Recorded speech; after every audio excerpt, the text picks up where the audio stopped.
Nah, coba kita pikir, kalau pergi berbelanja kemana pun jamaah itu, mereka berani dan bisa pulang sendiri ke hotel.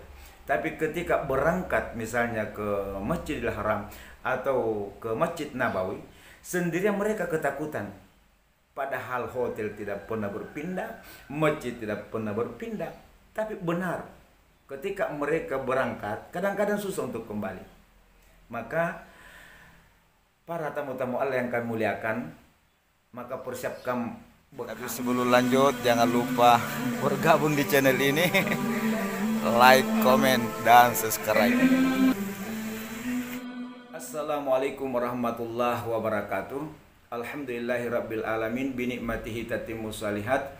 Wassalatu wassalam ala Rasulillah Muhammadin wa ala alihi washabbihi wasallim taslima, amma ba'du.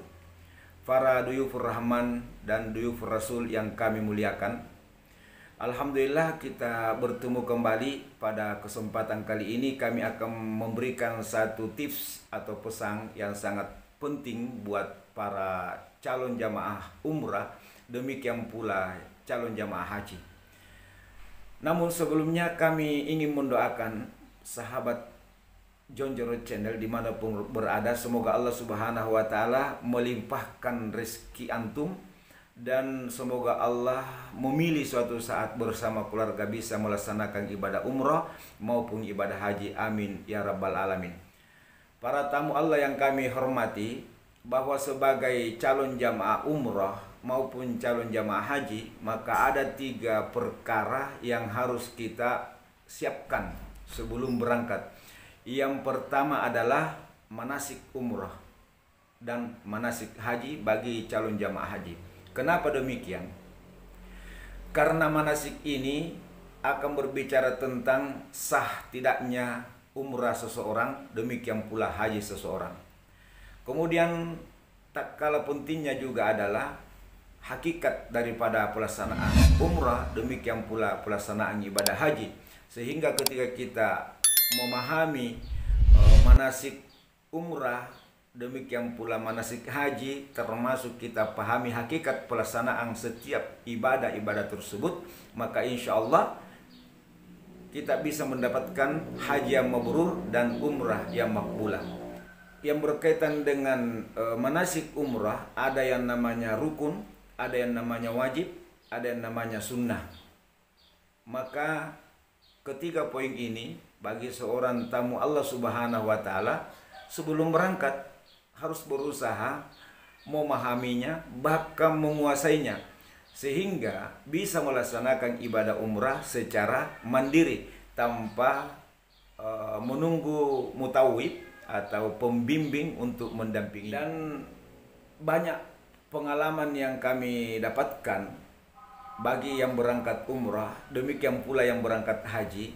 Begitu banyak jamaah itu takut melaksanakan ibadah umrah seperti pergi tawaf, kemudian pergi sa'i tanpa didampingi oleh pembimbing.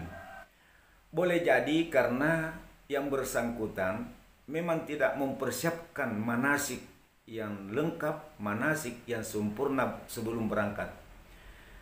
Sementara banyak jamaah ketika akan melaksanakan ibadah tersebut menunggu pembimbing, tapi giliran pergi belanja misalnya, mereka bisa jalan sendiri. Nah, ada hal yang paling lucu para tamu Allah yang kami muliakan.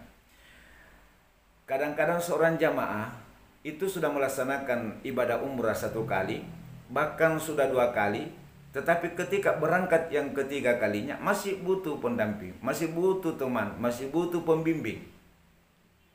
Dan anehnya, hampir setiap kita berangkat melaksanakan umrah, itu pasti ada yang jamaah biasa terpisah dari rombongan dan susah kembali ke hotel.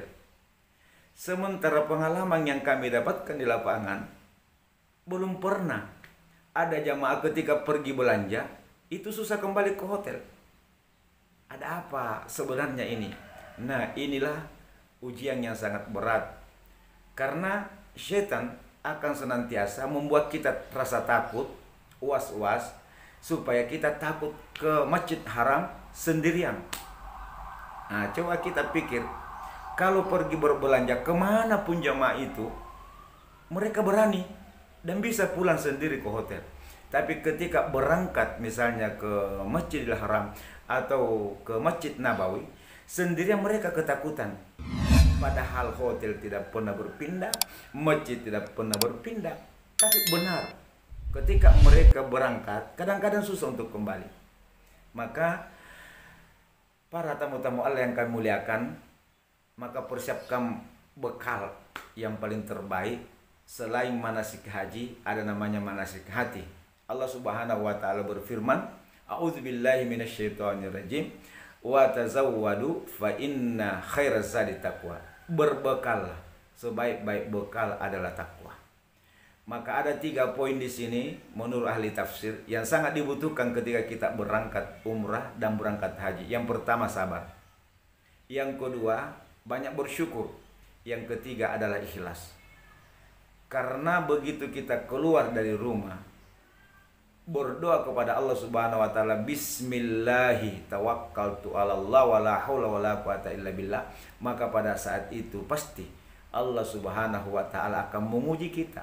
Tentunya setiap orang, setiap jamaah punya ujian masing-masing, akan berbeda-beda. Ada yang diuji selalu bertemu dengan orang-orang kasar, ada yang diuji masalah makanan, ada yang diuji masalah tempat tinggal, ada yang diuji dengan rasa takut. Maka dibutuhkan di sini adalah sabar, kemudian ikhlas, kemudian bersyukur kepada Allah Subhanahu wa taala. Jadi perkara pertama yang paling penting untuk dipahami bahkan dikuasai sehingga kita bisa dengan happy melaksanakan ibadah umrah adalah memahami secara sempurna, yaitu manasik umrah, termasuk manasik haji bagi calon jamaah haji.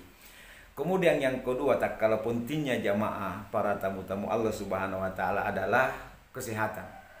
Nah, ini kesehatan memang ditegaskan di dalam Al-Qur'an. Allah Subhanahu wa taala berfirman, A'udzubillahi minasyaitonirrajim, walillahi 'alan nasi hijjul baiti man istata'a ilaihi sabila.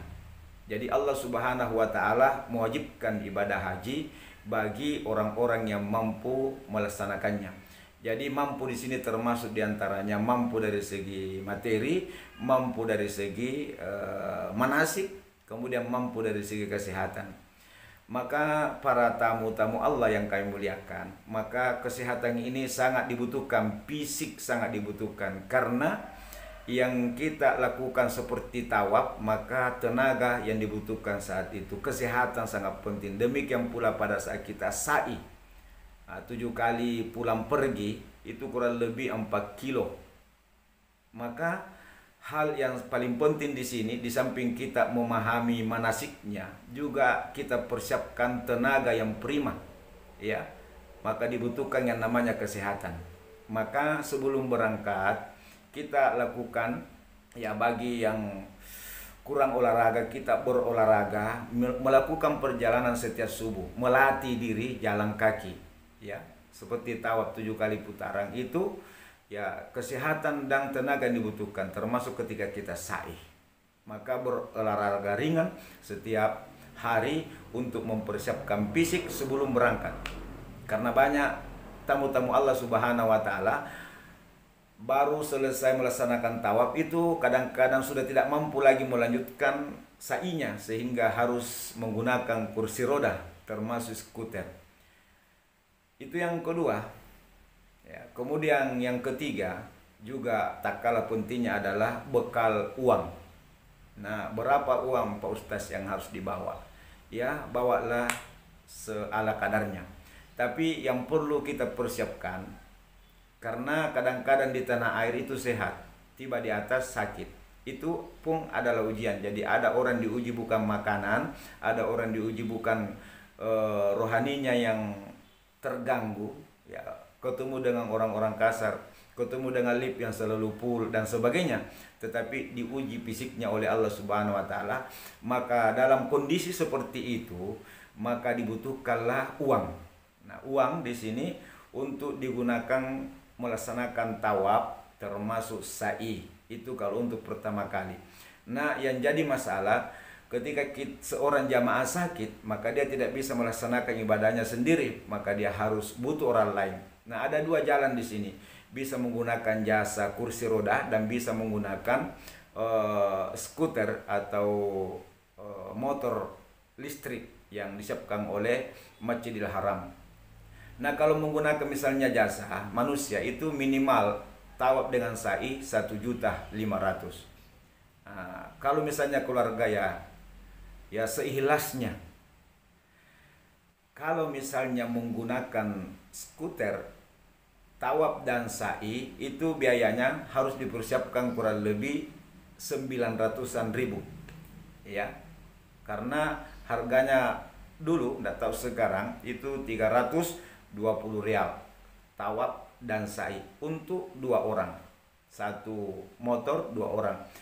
Kalau misalnya kita bisa tawaf sendiri dan sa'i sendiri, nah ini dibutuhkan ya manasik mandiri.